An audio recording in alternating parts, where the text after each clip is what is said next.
Finally माटो restaurant लिएर आइपुग्यो होइन। रमाइलो छ क्या। यो चाहिँ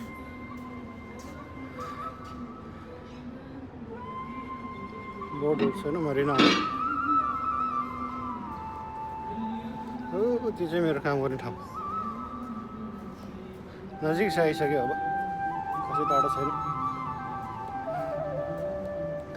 आँखा पसिना बसेर पुरो पोल्न थालिसक्यो अब चाहिँ।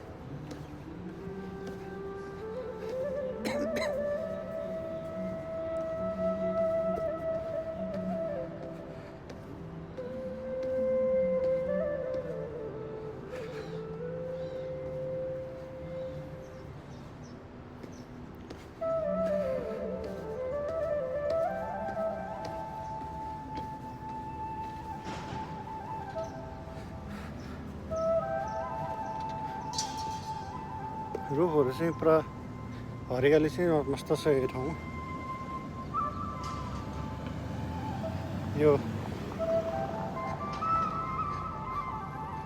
कृत्रिम हरियाली आर्टिफिसियल हो सबै। यो 2-4 दिन पानी चाहिँ हाल्न चाहिँ छोडियो भने पुरा पँयालो हुँदै सुक्दै जान्छ।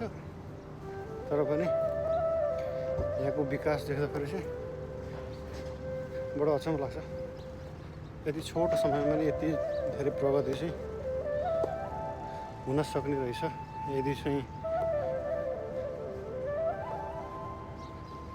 देशका चाहिँ पोलिटिसियनहरू अथवा चाहिँ देशका लिडरहरू अथवा देशका जनताहरू चाहिँ जागरुक भएर लागेन भन्ने कुरो यहाँबाट चाहिँ प्रष्ट हुन्छ। दिस इज एन एक्जाम्पल भनौँ न, विकास चाहिँ सम्भव छ भन्ने कुरा।